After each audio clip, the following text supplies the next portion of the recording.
कहानी की शुरुआत में हमें कॉन्सर्ट दिखाया जाता है जहाँ काफी फैंस जो है वो खुश होते हैं क्योंकि यहाँ पे एक आइडल होती है जिसका नाम आई होता है, जिसे देख के सभी खुश हो रहे होते हैं। और इनके बैंड का नाम बी कोमाची है और ये सिर्फ 16 साल की है जिसका नाम आई है। यहाँ पे हम देखते हैं एक डॉक्टर को जो कि इसे देख रहा होता है और कहता है कि ये लोग कितनी ज्यादा खूबसूरत है। बी कोमाची डेब्यू करते हैं, इन सारी लड़कियों ने धमाल मचा दिया इंडस्ट्री में और ये सब अभी जापान में काफी ज्यादा पॉपुलैरिटी गेन कर रही है और स्पेशली आई जिसका स्टारडम काफी ज्यादा है। और अभी तो ये शुरुआत हुई है। उतने में हम देखते हैं नर्स को जो कि कहती है कि आप फिर से पेशेंट के यहाँ पे डीवीडी देखने लगे कॉन्सर्ट की।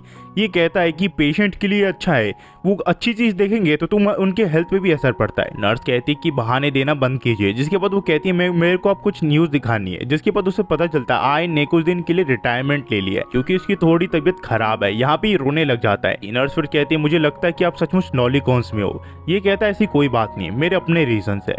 तुम्हें पता है जिस वार्ड में मैं अभी था उस वार्ड में एक और पेशेंट हुआ करती थी जिसका नाम सरीना था। वो आई की ही उम्र की थी। उसे काफी ज्यादा पसंद थी आई क्योंकि वो काफी ज्यादा खूबसूरत थी और उसे गाना भी अच्छा आता था। तो यहाँ पे सरीना कहती वो मेरी उम्र की है पर वो काफी ज्यादा खूबसूरत है, काश मैं उसके बच्चे के तौर पर जन्म ले पाती। यहाँ पे ये कहता है कि बकवास करना बंद करो, ऐसा कभी नहीं होगा। पर सरीना कहते हैं कि आप सोचिए अगर आप सेलिब्रिटी को कोई बच्चे होते और आपका कनेक्शन आपके बर्थ से होता, यानी यहाँ तक कि आपका फेस भी उनसे मिलता, तो कैसा लगता।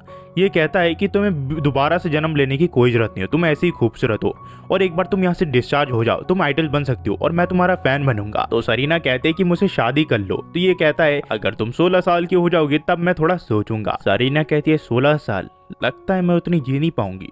और ये सच ही होता है। सरीना की बीमारी की वजह से वो मारी जाती है 12 साल में। गौरव कहता है कि अगर वो अभी भी जिंदा होती तो वो आई की तरह होती 16 साल की। और मुझे आई को देख के लगता है कि उसके अंदर सरीना है। ये कहती है कि सचमुच आप लॉलीकॉन के अंदर हो। ये कहता है मैंने तुम्हें इतनी इमोशनल स्टोरी सुना है फिर भी।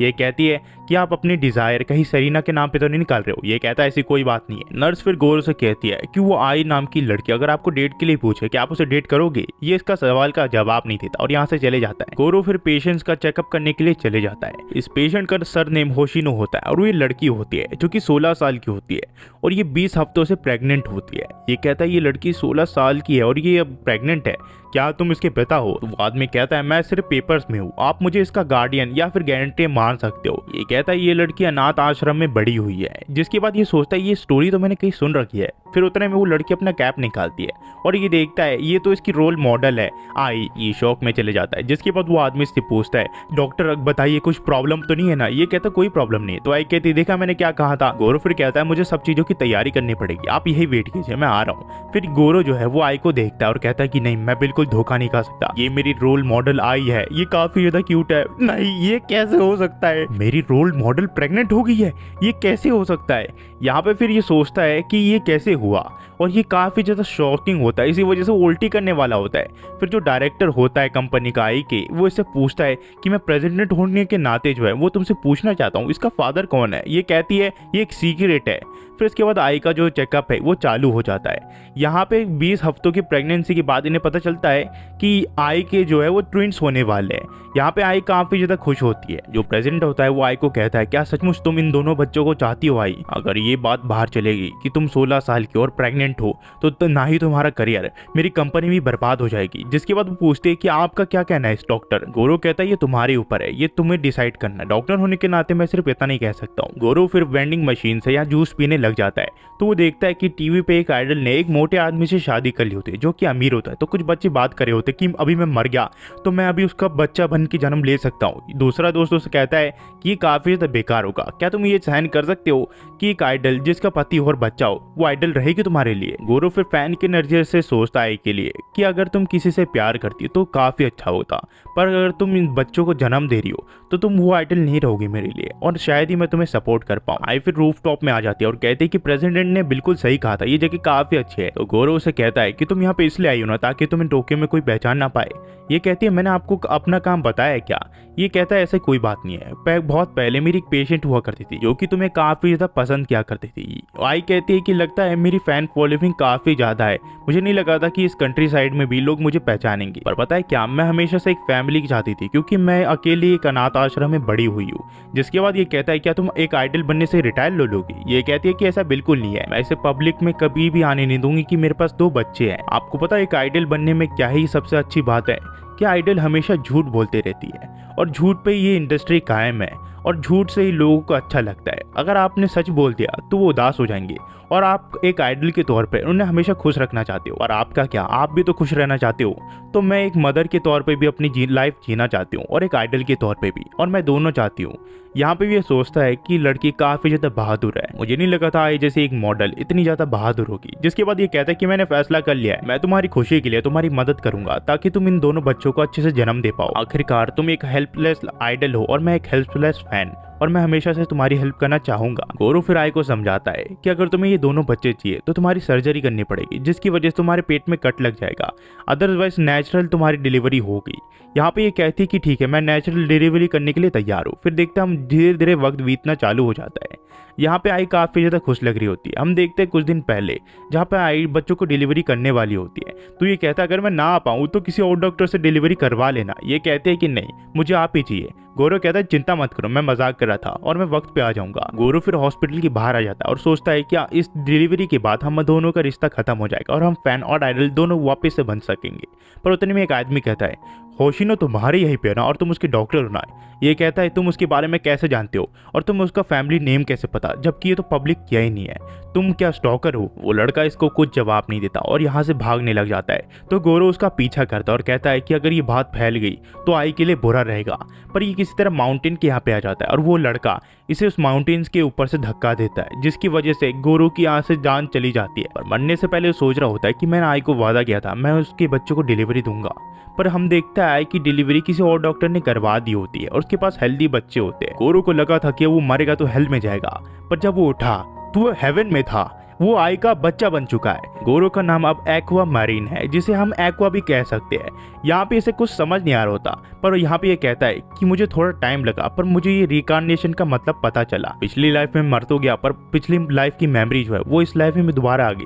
मुझे मैकेनिज्म के बारे में पता लगाना है। मुझे नहीं पता मैं दोबारा क्यों जन्म ले पाया, पर कोई बात नहीं, मैं इस चीज को अब एंजॉय करना चाहता हूँ। मेरी आइडल मुझे पैम्पर कर रही है, वो कितना अच्छा लगता है। उतने में एक और बच्ची रोने लग जाती है और ये एक्वा की जुड़वा बहन है जिसका नाम रूबी है। एक्वा कहता है कि ये मेरी छोटी बहन है, ये हर छोटी बात पे रोती रहती है, जिसकी वजह से मुझे बिल्कुल नहीं पसंद।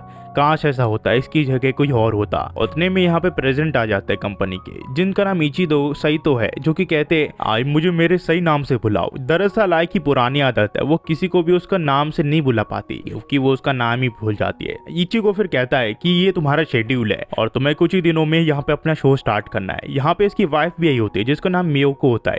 यहाँ पे ये कहता है कि मेरी वाइफ तुम्हारे बच्चों का ख्याल रखेगी जब तुम स्टेज पे होगी। आई कहती है अगर मैं वहाँ पे अपने बच्चों को लाऊं तो कोई प्रॉब्लम तो नहीं है। ये कहता है कि बहुत बड़ी प्रॉब्लम है, हम ऑफिशियली किसी को भी नहीं बता सकते, ये तुम दोनों बच्चे तुम्हारे हैं और तुमने 16 साल के होने के बावजूद बच्चों को जन्म दिया। अगर ऐसा हुआ तो हमें डायरेक्ट हेल में भेज दिया जाएगा और लोग हमें एक्सेप्ट नहीं करेंगे और हम कबाड़ी बन के रह जाएंगे।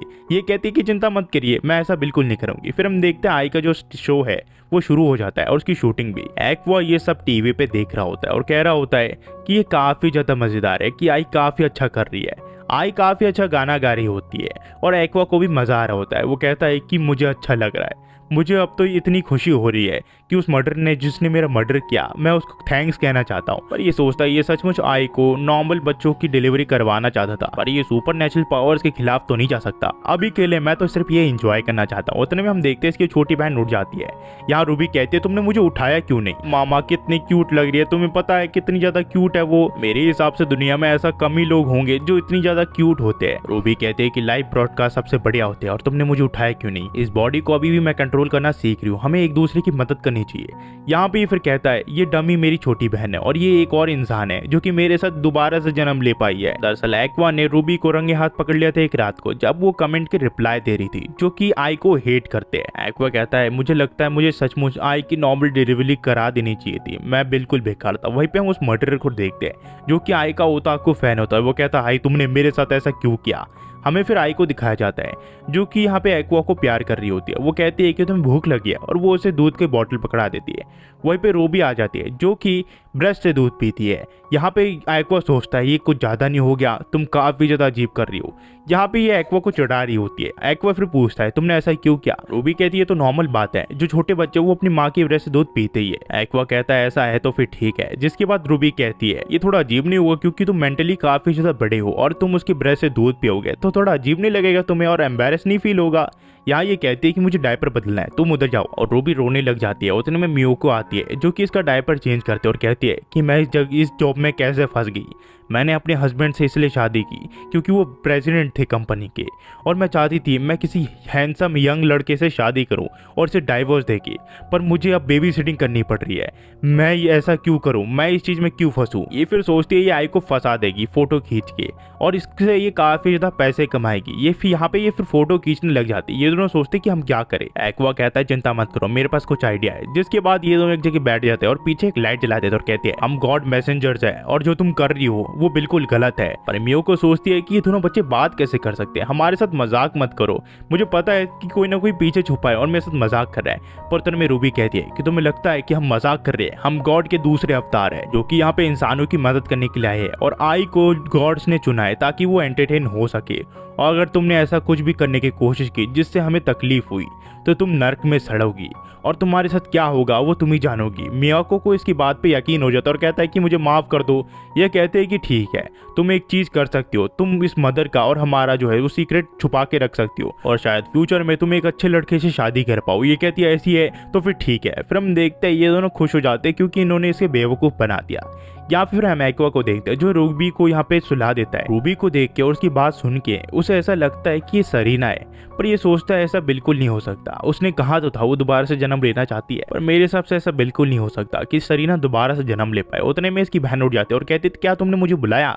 ये कहता है ऐसा कुछ नहीं है, ये तुम्हारे लिए नहीं था। रूबी फिर कहती है मुझे वॉशरूम यूज करना है और यहाँ से चली जाती है। ये फिर एक्वा को देखती है जिसे देखने के बाद इसे गोरो की याद आ जाती है। वो कहती है ऐसा बिल्कुल नहीं हो सकता, मेरी पिछली लाइफ में मेरा नाम सरीना था। फिर कुछ महीने बीत जाते हैं और आई अपने आइडल के काम पे लौट चुकी होती है, और उसकी मंथली फीस सिर्फ 2 लाख येन होती है। वो कहती है कि हमारी कंपनी मेरे साथ कुछ नाइंसाफी तो नहीं कर रही है। मियोको कहते हैं कि यहाँ पे मिडिल मैन काफी सारे हैं जो कि तुम्हारे पैसे काट लेते हैं, जो कि अपने एजेंसी चलाते बीच बीच में, और यहाँ पे कई सारे लोगों को पैसे जाते हैं, और तुम 1 साल से गायब भी थी जिसकी वजह से नए बैंड भी आ चुके हैं। ये कहते हैं ये मेरे लिए नहीं है, मैं सिर्फ चाहती हूँ कि मैं अपने बच्चों को अच्छे स्कूल में दे पाऊँ, और ताकि वो अच्छी चीजें सीख पाए और अपनी जिंदगी में अच्छा कर पाए और काफी ज्यादा पैसे कमा पाए। मियोको कहते तुम इसकी शुरुआत महंगी आइसक्रीम छोड़ के कर सकती हो। ये कहती है ठीक है। आई फिर यहाँ पे काम के लिए निकल जाती है। रूबी फिर एक्वा को कहते कि मुझे लगा था कि एक नॉर्मल आइडल की 1 मिलियन के ऊपर से फीस होगी।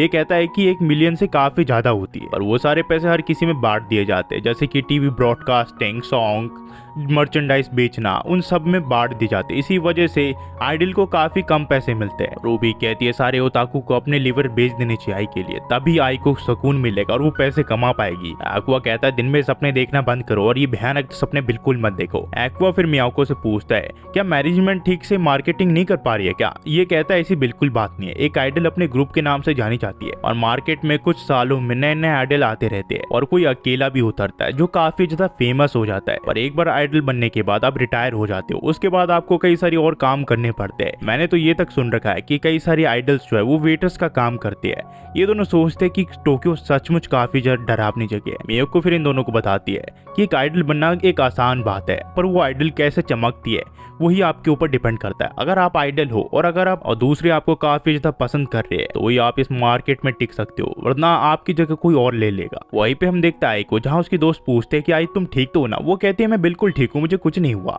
मैंने आज लंच स्किप किया है। दरअसल आई किसी का कमेंट पढ़ रही होती है जो कि काफी बकवास लिख रहा होता है आई के बारे में। हमें फिर कॉन्सर्ट वाले दिन दिखाया जाता है जहाँ पे काफी सारे ओताकू आए होते हैं और उन्हीं के साथ ये दोनों भी आए होते हैं। तो मियाको कहती है कि मैं तुम दोनों को यहाँ पे ले तो आई हूँ, पर प्लीज यहाँ पे चुप रहना, कुछ उल्टी सीधी हरकत मत करना जिससे आई अनकंफर्टेबल हो जाए। यहाँ पे रूबी कहती है कि मैं मम्मा को यहाँ देखने के लिए इसलिए आई हूँ क्योंकि वो काफी दिनों से डिप्रेस लग रही है और मैं उसके बारे में काफी ज्यादा चिंता करती हूँ। वहीं पे हम देखते हैं इनका स्टेज शो चालू हो जाता है जहाँ पे आए गाना गा रही होती है और हर कोई आए कोई देख रहा होता है और उनके सारे साथियों को, और सारे ओताकू चिल्ला रहे होते हैं। आया सोच रही होती है कि मुझे पता है हम सारे आइडल्स इन सब फैंस से झूठ बोलते हैं, पर अगर झूठ बोलने से इनके चेहरे पे खुशी आती है तो झूठ झूठ नहीं रहता। वहीं पे हम देखते हैं यहाँ पे उसके बच्चे भी यहाँ पे नाचने लग जाते हैं।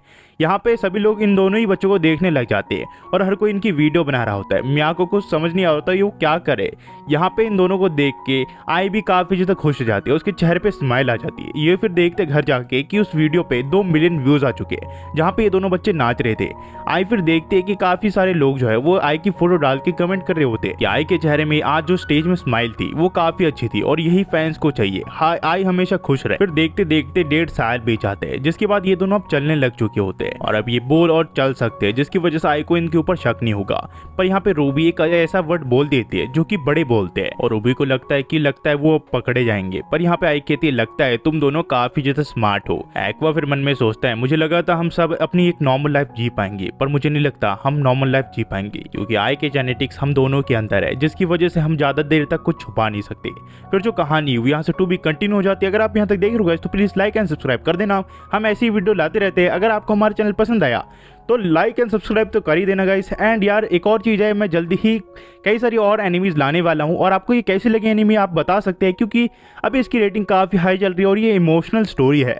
ये 12 एपिसोड की है, पर इसके फर्स्ट एपिसोड के 2 पार्ट बनाऊंगा मैं, क्योंकि ये 1 घंटे 20 मिनट की है। तो मैं आपको अच्छे से एक्सप्लेन करने की कोशिश करूंगा। अगर ना कर पाऊँ तो प्लीज़ माफ़ कर देना, पर मैं पूरी कोशिश करूंगा पूरी डिटेल में कहानी बताने की। Thanks for watching.